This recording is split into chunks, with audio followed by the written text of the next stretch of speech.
Hi, this is Larry Rosenstock with the Apollo 13 crew here, the Cal Berkeley and High Tech High Graduate Schools of Education jointly creating this MOOC. We're really pleased that people around the world are with us and from around the United States.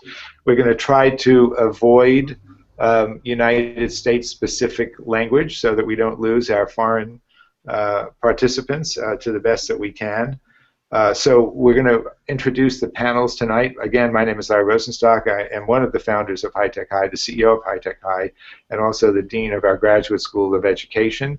And so I'm going to identify in order the people who should say something about themselves a little bit. Okay, Alec Resnick, would you please go first? Sure. My name is Alec Resnick. I'm the director of a science education nonprofit in Massachusetts called Sprout. That next year is starting up a high school in Somerville focused on computation and modeling and representation called the Somerville STEAM Academy. Very good. And what kind of students attend Sprouts right now? Can you just tell us a little bit about that? Sure. So for the past 4 years or so, we've been designing and running programs that are meant to bring science into an everyday context in one form or another. So whether it's designing and building your own wind turbine or writing computer programs that play board games, it's a pretty eclectic mix. And in general, the students that we've been working with have been driven partially by our business model, where basically a quarter of the programs we run work with wealthy schools that cross-subsidize the other 3/4, which are typically schools from around Boston, Cambridge, and Somerville that largely don't pay for the programs that we run.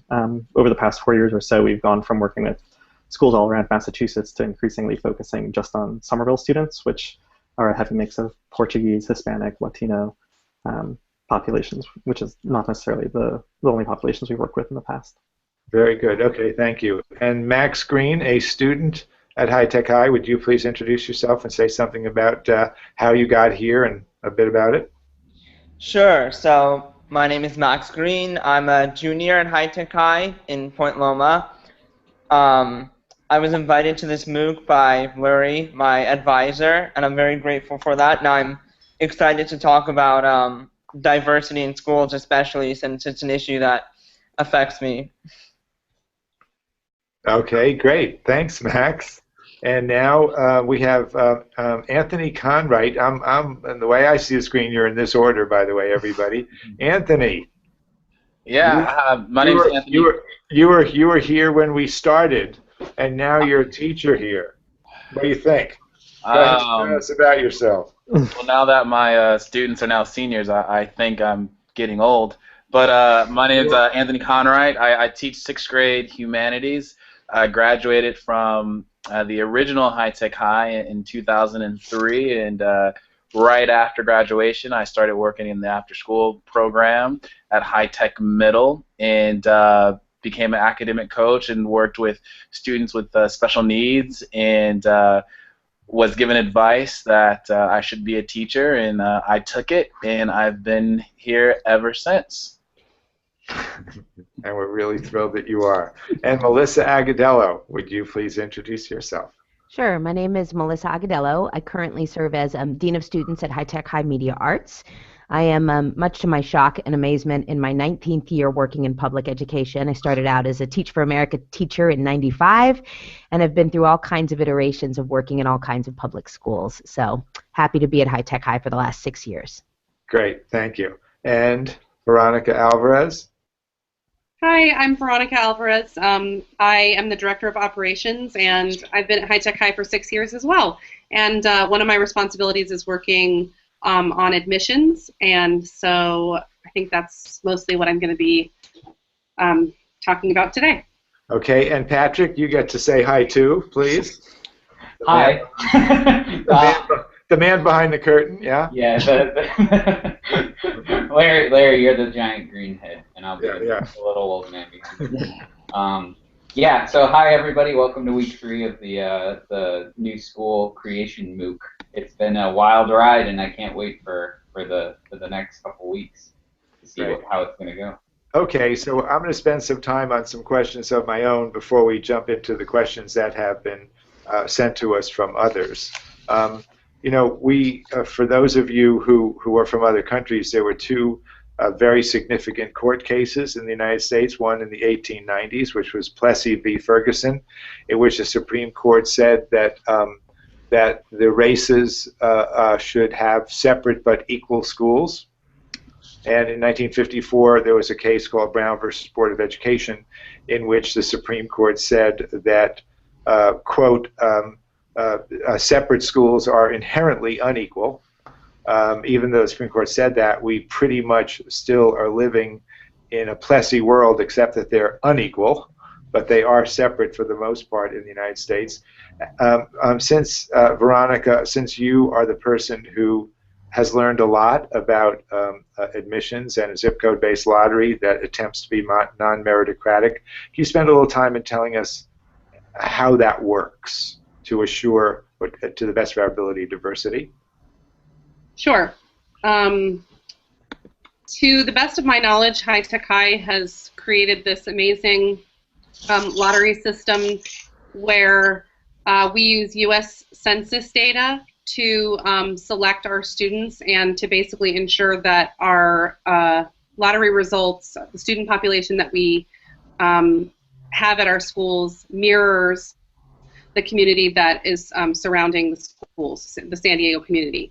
So again, the way we do that is the U.S. Census every few years tabulates the number of school-aged children in various communities, and we use that data to we use the percentages to select the same percentages from the zip codes around our schools, and it is pretty amazing. A lot of people worked hard to create an algorithm that's pretty complicated, but it actually works, and so our student population is very diverse, and it looks very similar to the population of the community in which our schools are located. And what about the information that we don't have intentionally on in the application process? Can you say what we intentionally don't have? People are always shocked at how simple our application process is. So people often ask me where the essays are, or if there's an interview component necessary, or if it's necessary to disclose that their child has an IEP or receives any form of special education. And those are actually things that are not factors in admission. It's basically purely random based on where you live. So it's not based on how much you want to attend the school, how your test scores, how well you write, how often you call. It's not based on any of those things. So it's really great. It gives students who, no matter where they come from, they all pretty much have an equal shot at attending the school. Okay, Anthony, way back in the day that this school didn't even exist, somehow someone in your family applied for you in the lottery and you got in. Is there anything you could share with us about how did that happen and what did that mean to you? Well, I was at a predominantly African American school in Southeast San Diego, and there were riots and lots of fighting, lots of gang activity, lots of drugs in the area, and my best friend's mother decided that we should leave that school and try out this new school that was being developed, and that's kind of how we found out. And the application process, I think, was a little different back then, but we went in and applied and saw the school, and I received the letter. Great. Okay. And before I go to Melissa, and I want her to think for a second about how admissions does and doesn't work at Media Arts High Tech High, where she is. Alec, what are you thinking about doing for the admissions process when you open your new school? Do you know how it's going to be run? Yeah, we do. So the two biggest parts are, one is we'll be operating this year-round enrollment outreach process where a lot of things about the school that we're starting are very different from people's traditional expectations of school. And so we can't really walk into the average Somerville family's living room and talk about a computational project-based curriculum and have that mean anything, language barriers aside. And so this year-round enrollment outreach process is a mix of like in and after school programs, and a free summer camp we'll be running to give people a taste of what that experience is actually like.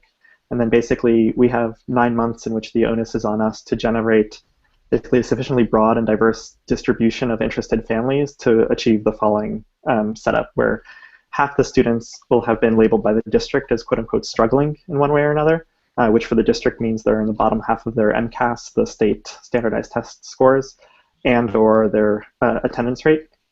And then the remaining half will be drawn from basically a weighted lottery that's been weighted to match the socioeconomic and demographic profile of Somerville High School, which is actually very different from Somerville at large. So Somerville at large is pretty rapidly gentrifying, 3/4 students and young professionals, but because when families can afford to, they leave Somerville for better surrounding districts. By the time you're looking at the high school population, something like 3/4 of the students are on free or reduced lunch, meaning they're below 180% of the poverty line. And so one of the bigger concerns that people had initially was that in starting a new school, we'd be quote unquote creaming the best students and things like that. And more to address kind of our desire not to start an apartheid school than to address that, but it had the secondary benefit of also addressing those concerns. We've set up this lottery system around it. Oh, that's great. Okay, thank you. Melissa, would you respond about, just let me say one thing before you do, just to give you just a moment there. The purpose of this course overall of New School Creation is to help people who are thinking about creating a new school or recreating an existing school, which I will add is more difficult, as difficult as it might be to start a new school, to help them develop a narrative of their school for prospective parents, students, funders, or authorizers, or faculty.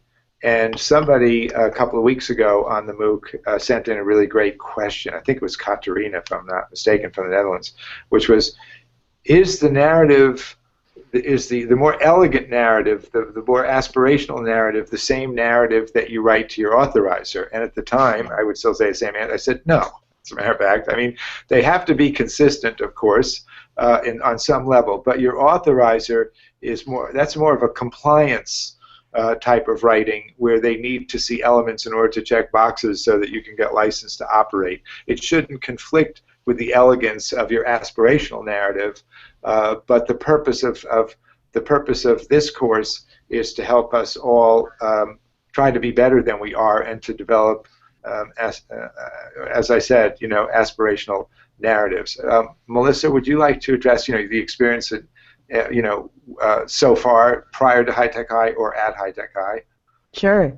I think what's interesting is that when we talk about the beauty of the way High Tech High gets our students, sometimes I always want to, I want to make sure that we point out that when the rubber meets the road, this empowering and microcosm of society that we create within High Tech High also comes with all of the same lumps that sort of come with a regular society, right? Like, we have students in a wide variety of ability levels from a wide variety of ethnic and racial backgrounds, and much like society, and you never know who you're going to get, so to speak, with any situation, our schools are built much the same way. Now, what I have to say is, like, definitely thinking to having worked in traditional public schools that are heavily tracked, having everyone within the same classroom creates unique challenges and unique opportunities that, for me, I never saw existing within regular public schools, where my more core classes, the regular level classes, looked very differently than my AP classes did.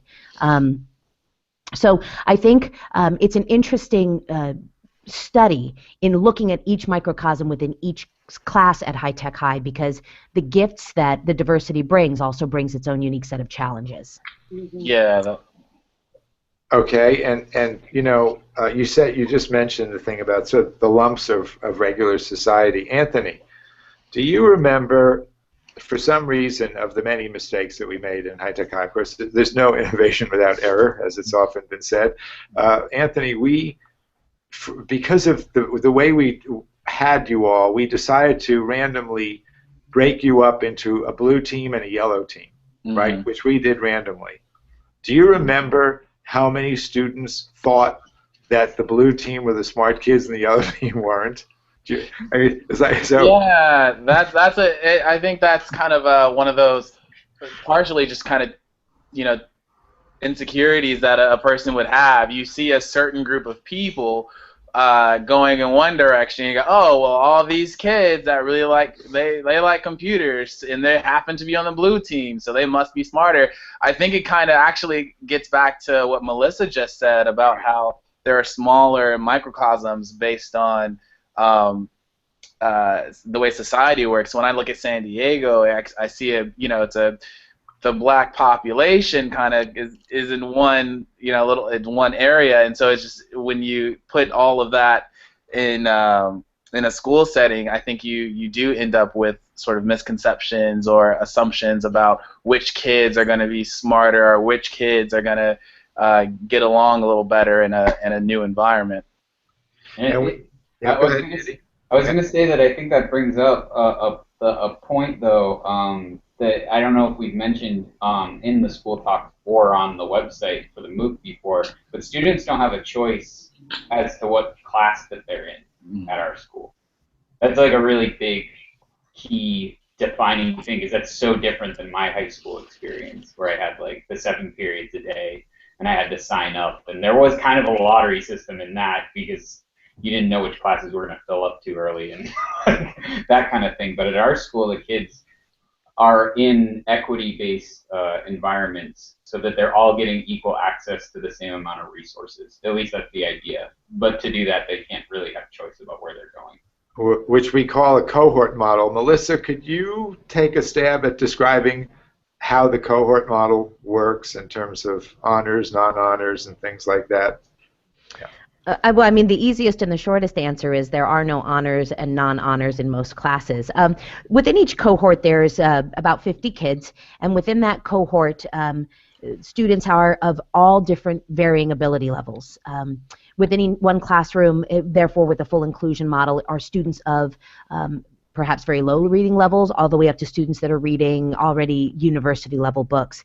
At the junior and senior level, they could choose to take an honors option, but that does not remove them from the regular classroom environment where they're still working within cohorts and within groupings that that are meant to be representational of everything that we know about how the world works. So what we do, therefore, is challenge our students to not only think about their curriculum and their projects, but also to think about how you work within groupings that pose the same sort of challenges we all as adults know exist. You know, I can think of many professional situations where I kind of wondered whether or not we were all going to equally pull our weight, right? I mean, I think the cohort model puts students into a real world scenario where they are learning to interact with others of varying perspectives, varying backgrounds, and varying abilities.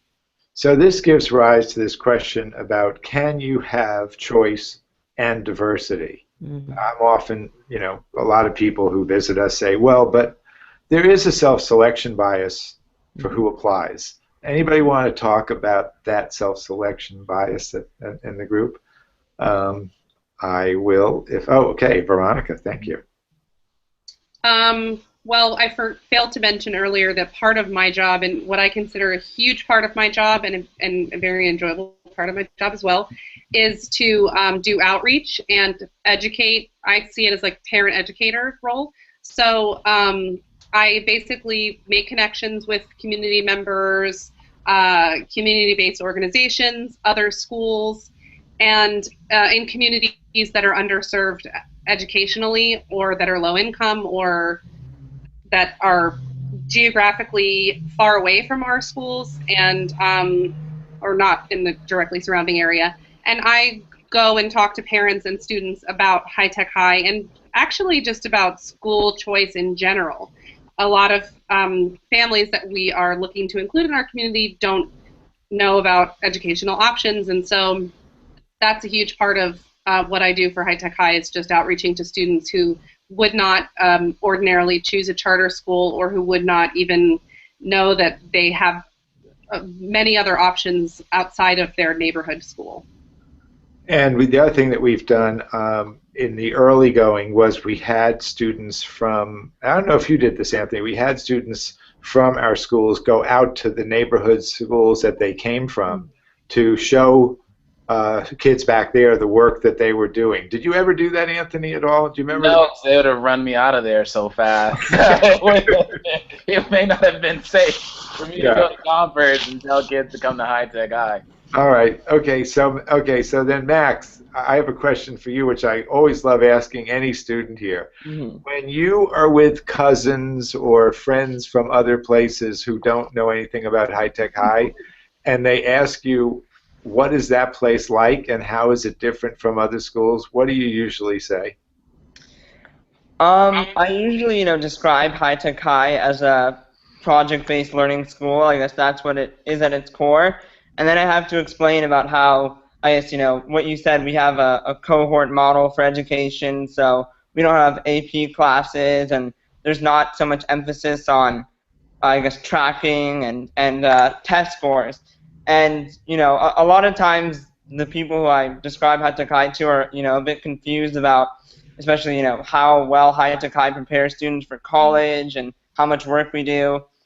But I think ultimately people are left with, like, a good impression of High Tech High.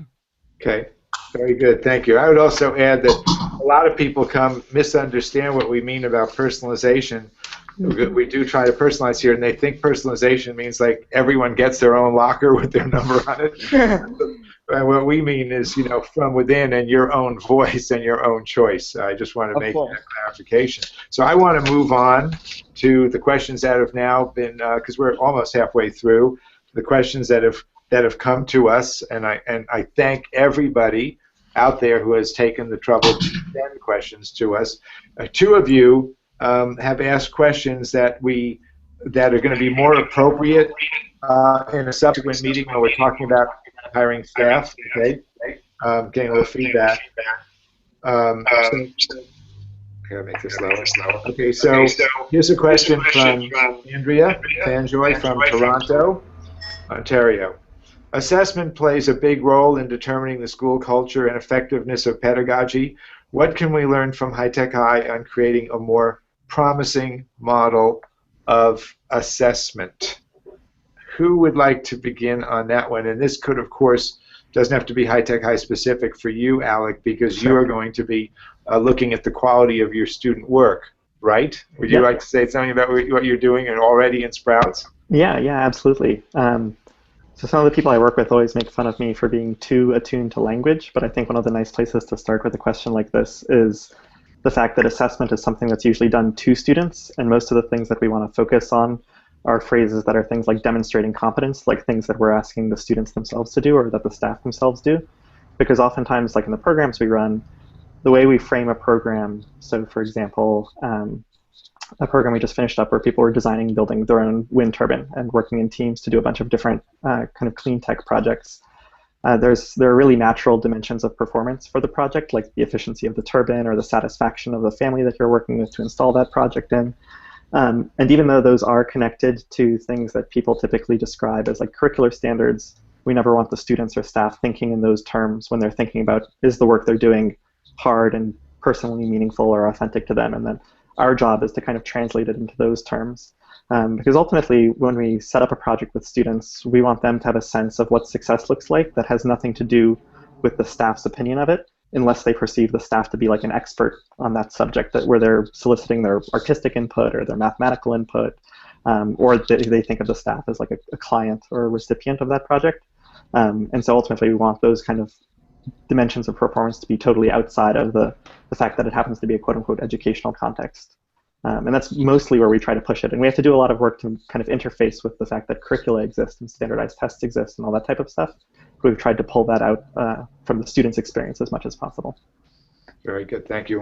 And we when we began, besides obviously everything you're saying about the work that students do and faculty do, we felt that college completion was going to be an important ethos for us, and there are several people today who say that everybody doesn't need to go to college, to which my response would be that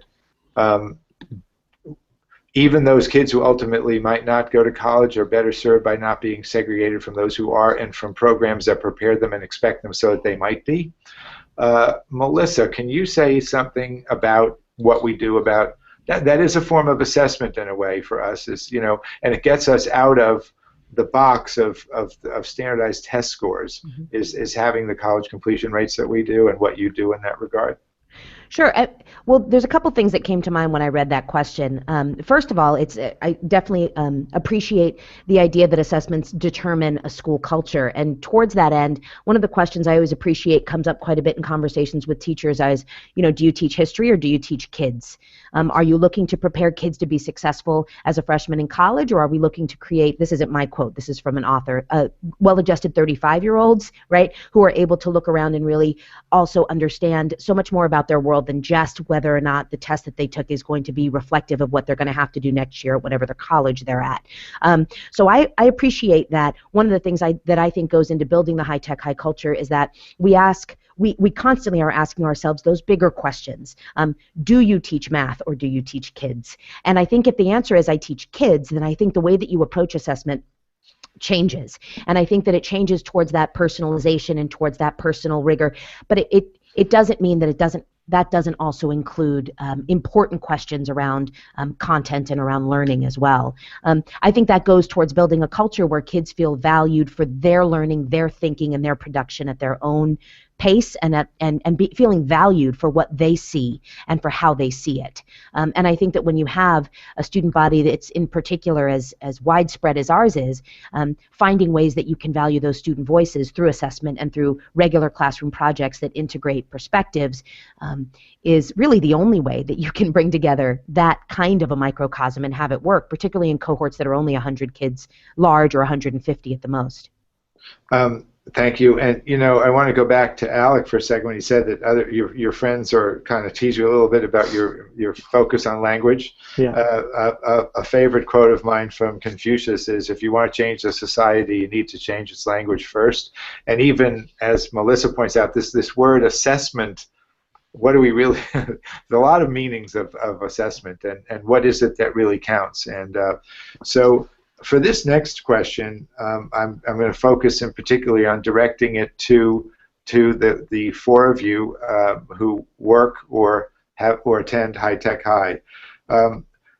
This is an unnamed author, so I can't identify it. What do you do to ensure that the racial and economic power dynamics within High Tech High don't mirror those outside of it? Well, I think one thing that's really interesting about that question is if the student body makeup is almost a reflection of the census. So, and to a certain degree, we're already kind of set up to mirror a societal structure. And so I think taking that, but then looking at what we do as individual teachers in our classroom to maybe break down like what it would feel like if you're coming from San Diego and maybe the city doesn't feel diverse to you because where you live, everyone you see looks a certain way. I think that kind of relates to Alex's points about language. So making sure your classroom is a place where you honor the experience and language of everyone, and making sure your content does that same thing, which is what Melissa's talking about. So do you just teach history? Do you just teach the civil rights era, or do you actually use that movement to reflect on the culture as a whole? So you could teach civil rights, but then how do you use that as a reflection to say, well, where were the women in some of these things? And so I think what we do is we try to enable teachers to be a little free with their content, but also make sure that we're pushing teachers to honor the experience of students and teachers in their school. And Jeff last week said something about the power of projects, and I think that's really, really, really important. I moved here from New Hampshire 6 years ago, where it's one of the whitest states in the country, and I got a job down at the Chula Vista campus, and which has I think a 60% Hispanic population. So I had no idea what I was getting into when I walked into my classroom down there, and I was really nervous. But what I found is that kids are kids. I'm an art teacher, but I do see that, but I collaborated with every one of the other subjects while I was working there. And with projects, you have so many entry points for different kinds of skills that a kid who's been sitting in an AP middle school class for too long may not have access to the kind of skills that another student might have. You're getting some feedback there, yeah, Patrick. Veronica, your mic is. I had to mute. Sorry, but I had to mute you because your mic is giving feedback. Okay.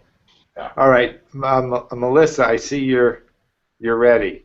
Right. Well, what I would say to that is that I'm not sure that what we want to do is create a school or create a classroom where we try not to have the racial or socioeconomic realities of the world not reflected, particularly when you have students who they see it around them within their classroom settings. What I would say is working hard to create a structure within the classroom that is safe for the students to question it, to see it, to feel it, to engage in it, and then to hopefully even be part of a structure where they can see something else for both angles, whether that is a have or a have not that comes into that particular system. I think creating safe spaces with adults that believe in personalization and getting to know each student for where they're at and values them for the gifts that they have, that creates a situation where the threat that comes along with those, I think, racial and socioeconomic issues that students bring with them, hopefully allows them to question it for these 8 hours a day that they're with us, and then hopefully grow in their perspective. And this I think relates to the point that the purpose of public education is not just to serve the public; it's to create the public. Okay, Max, what do you have something you'd like to contribute about the dynamics within High Tech High in relationship to outside? Sure. Yeah. Yeah. So from what I noticed, being on the inside, is that High Tech High lacks a lot of the programs that tend to accentuate, economic and cultural and social differences between students. So one major thing probably is like the fact that we don't have AP classes. What I would guess is that the students who take AP classes are largely students who have plenty of resources, probably wealthy, probably not a minority.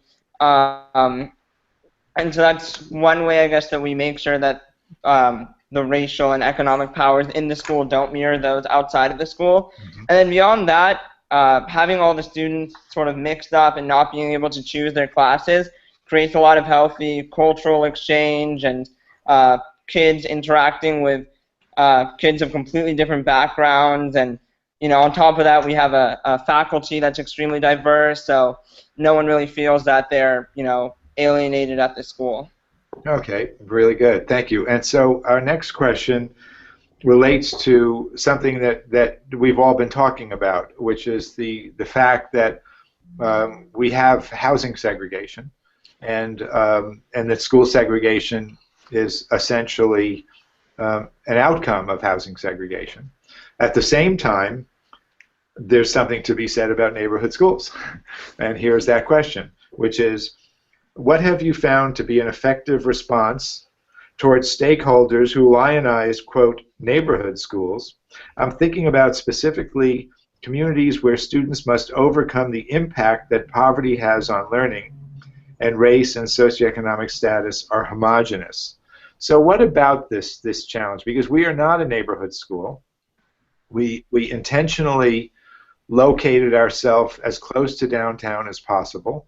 The reason that we did that was because this is as close to the little bit of public transportation there is in this city compared to elsewhere.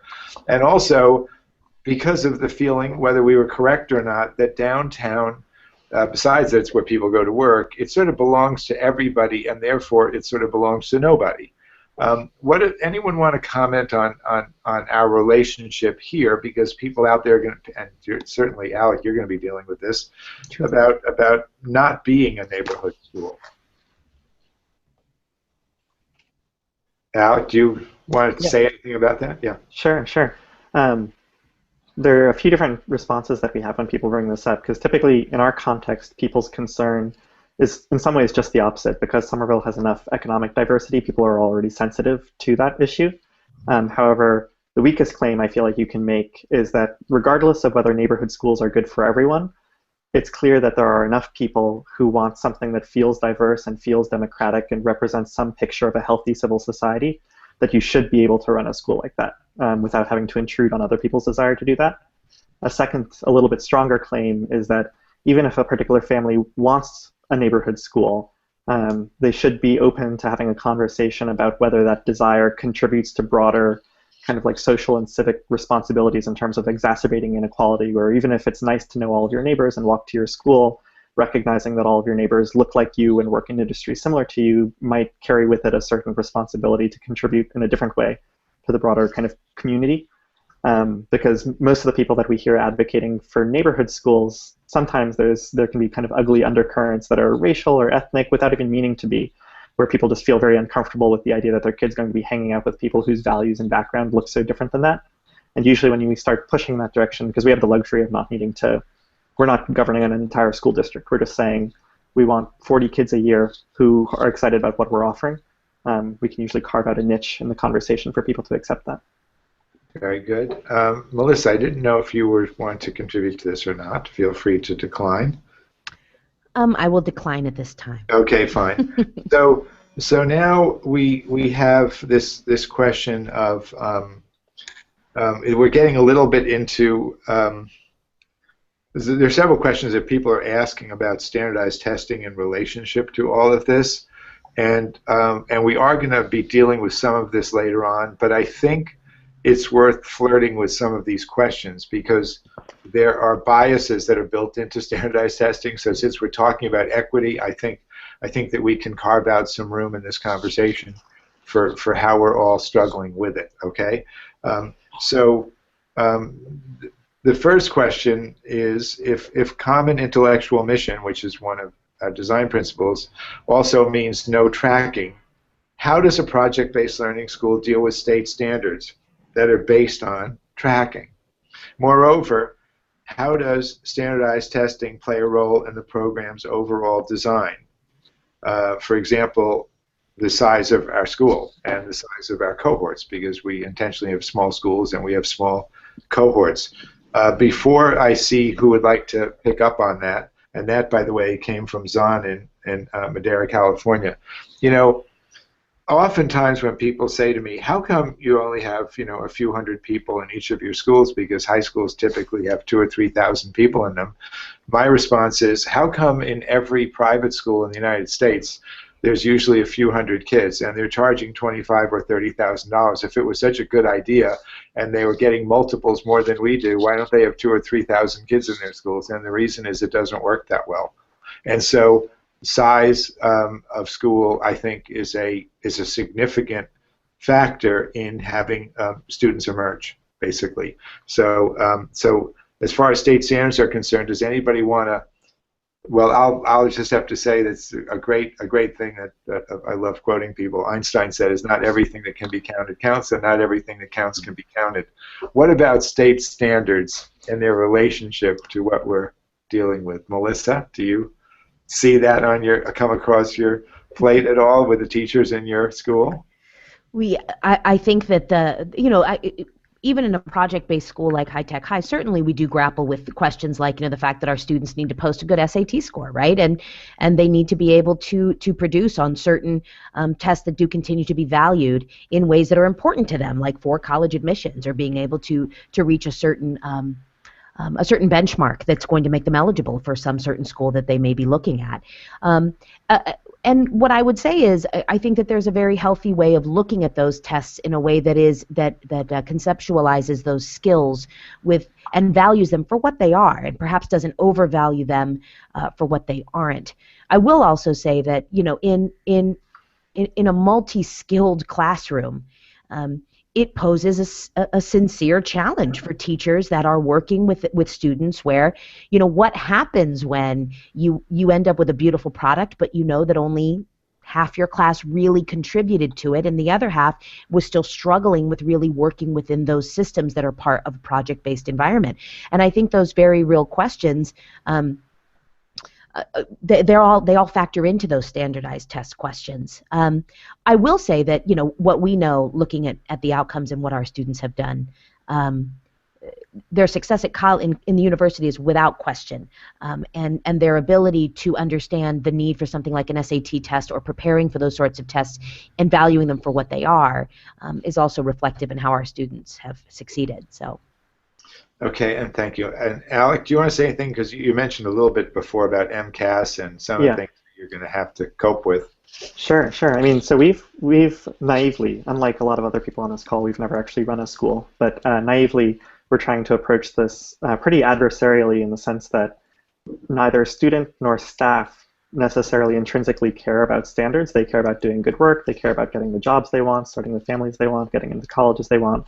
And so in a lot of ways, we feel like we know what good and deep work looks like, and part of the administration's job is to kind of run defense for those good learning experiences, because unfortunately from the state's point of view, a school basically reduces to like a black box that turns tax dollars and students into test scores and documentation if you've covered some sort of curriculum. And nobody involved is really interested in that.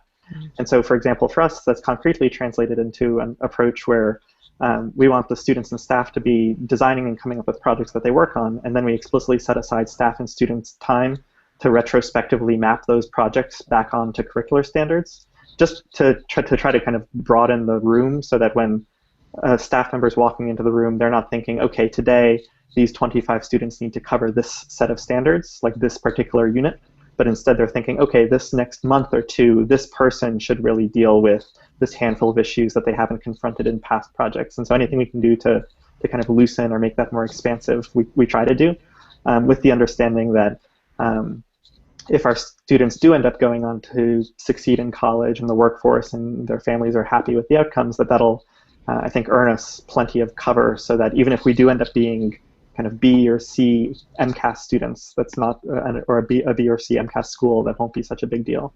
And then there are a bunch of other separate concerns about things like test-taking skills or prepping for the SAT or interview skills that we're addressing separately, and we're trying to pretend don't have anything to do with the staff and student responsibility to create good work. I would add also that as somebody who, I don't mind saying this to a large audience, that somebody who basically did no work in high school whatsoever, and if somebody had told me when I was 16 I would be spending my adult life in high schools, I would have ended it right there, and yet I have, is that when in a non-project based school, you can actually start at midnight and pass the test the next morning. In a project-based school, that doesn't work. It just doesn't work. It's really kind of it's another benefit for those of you who are wondering about it's a harder system to scam, I have found.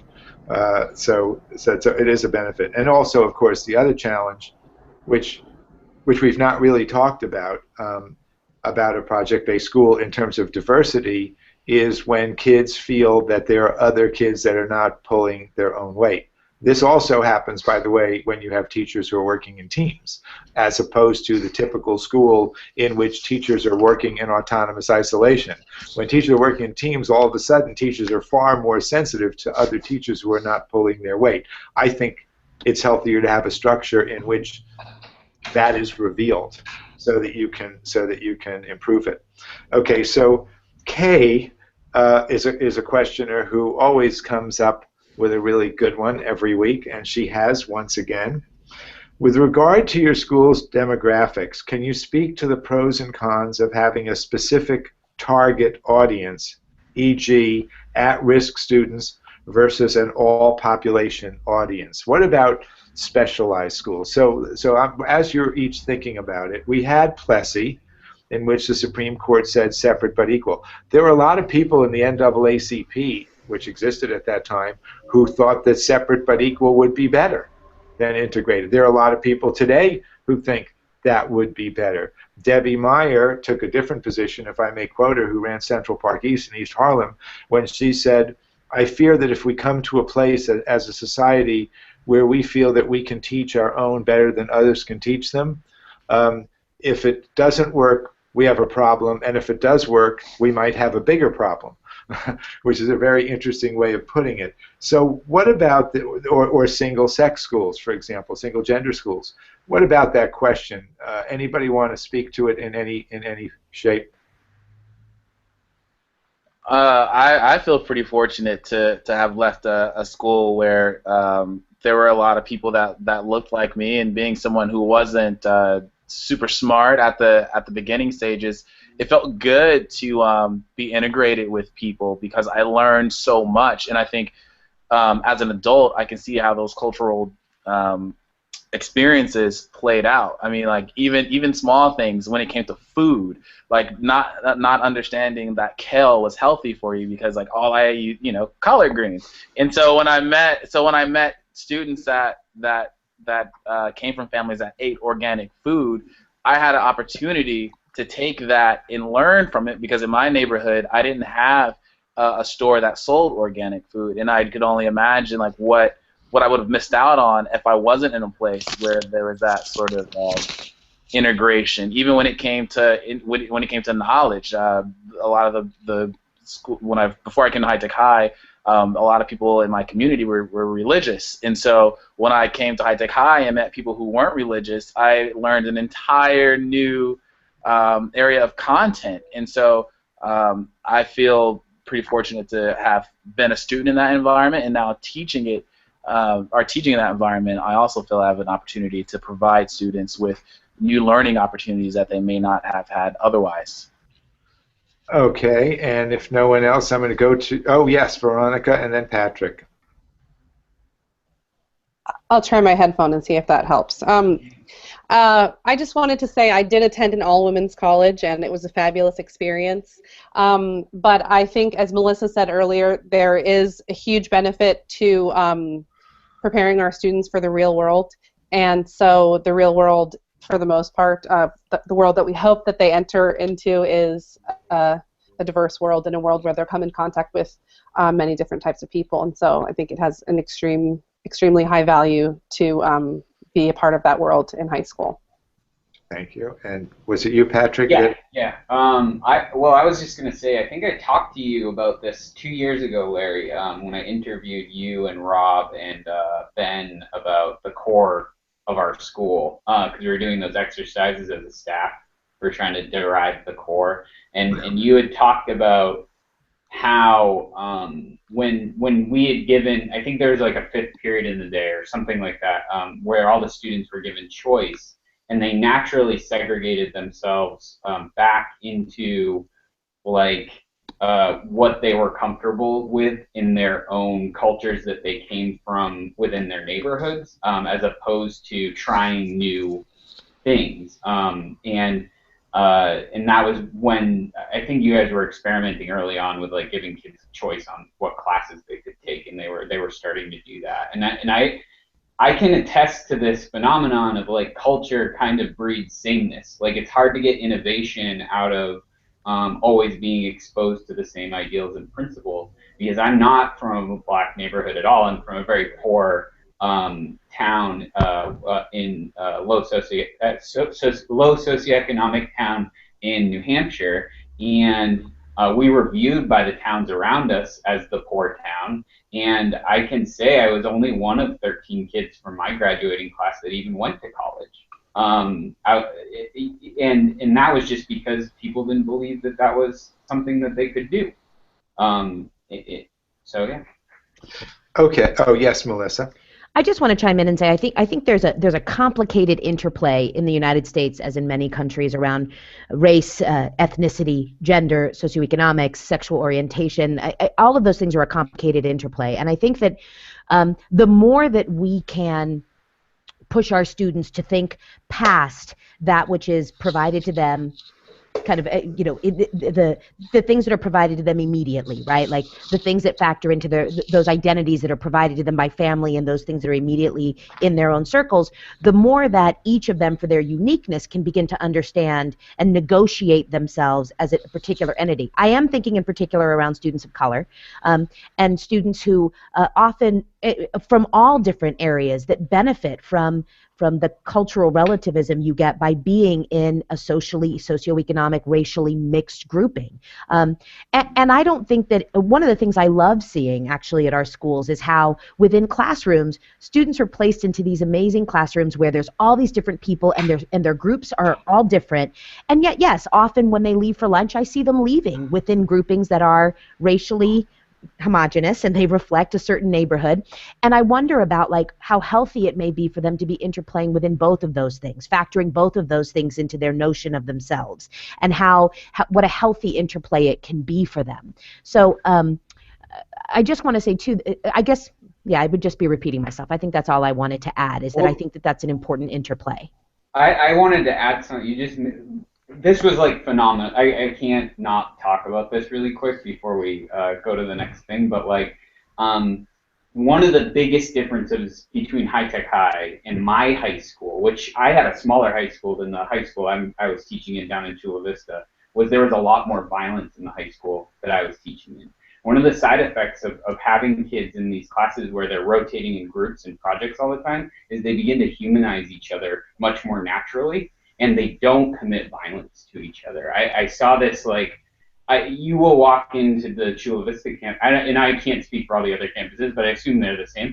But, you know, you walk in, and there's not this sense of, I'm going to get whipped in the head with a dodgeball at gym class today. It's more of this kind of like, hey, what are you working on? What are you working on? Like, you know, kind of vibe, as opposed to like having, you know, the segregated nerds in this class and the jocks are all in this class and all of that stuff. It doesn't happen here. And I have never felt like I was in high school while working here. And I was not a very popular kid in my high school, so I'm afraid of high school. Right. I've never been afraid to work here. So. But maybe is it interesting? Maybe we should do a little study on whether people that create new progressive high schools are people that really had bad experiences in their own high schools. We might be onto something here. You might be. So I'm gonna begin to close here. I know that several people, including Leslie Collins from Calgary, who always asks some good questions, wants to know, and I'm going to save this for another time because and we'll have some of these same panelists, I think in particular Melissa, for this one, but that she wants to know that we alluded to the hiring process and how do we delve into that? I mean, what do we look for in candidates in their resumes, and what kind of questions do you ask, and how do you involve students? And we will address that.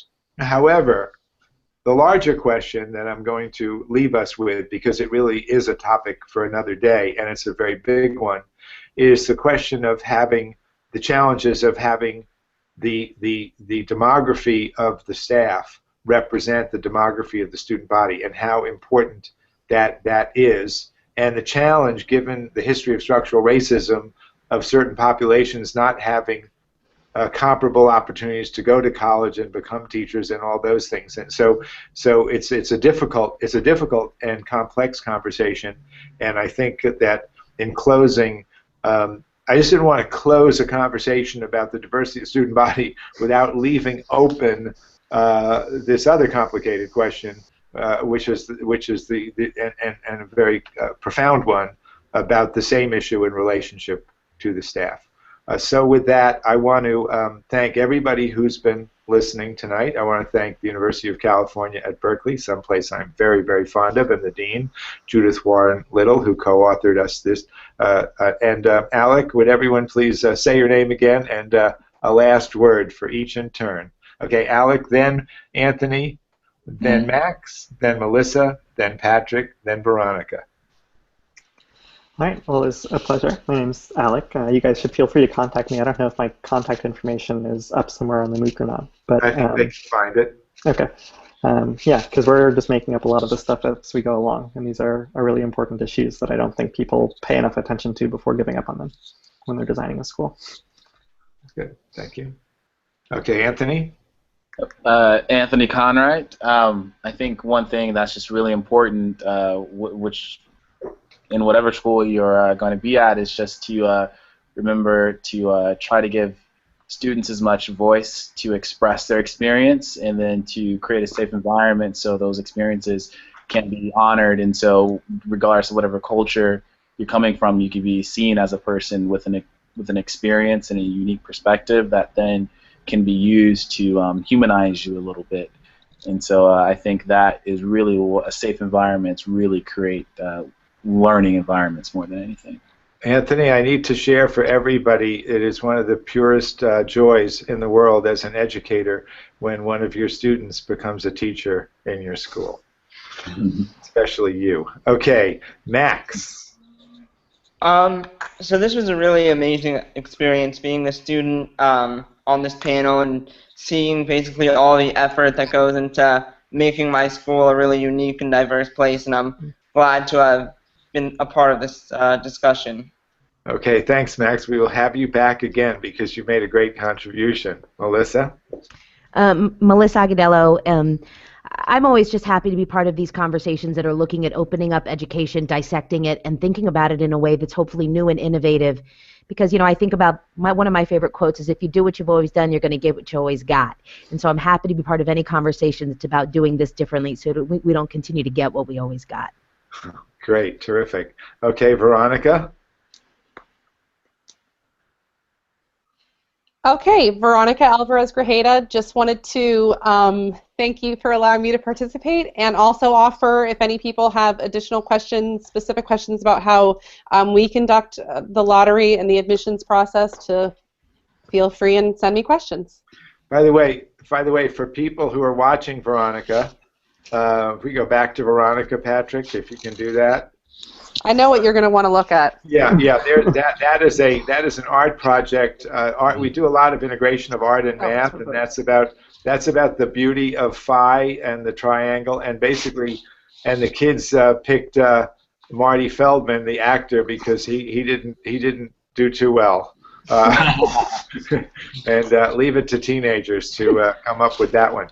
Okay, so Patrick, you the techno wizard of this MOOC, have any words for the participants about? Well, I'm glad I got to speak this week. This is probably the first week. We'll let you out of your cage again in the future.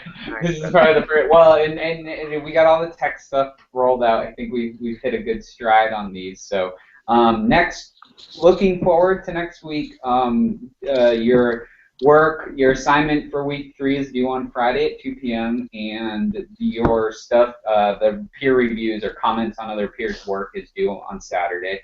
Next week we're going to have a look at hiring and faculty professional development, and how we kind of like work specifically with our staff to get through some of the stuff that we discussed this week. So that was why, Leslie, we referred to your question.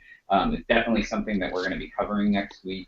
If anybody has any questions or problems or concerns, or needs to call me because they need to get a walkthrough on what they're doing, feel free to do so. I've been trying to be as helpful and present as I can.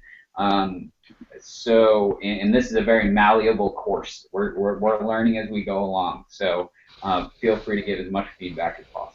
Great, and in closing, in terms of learning as we go along, we're the oldsters who created this course, and we realized this afternoon that the next MOOC that we're gonna know that gets created around here is going to be created by students, and we'll take their course. All right? And we'll open it to everybody else. So thanks everyone for attending, and thanks for all the panelists. Good night. Thank you.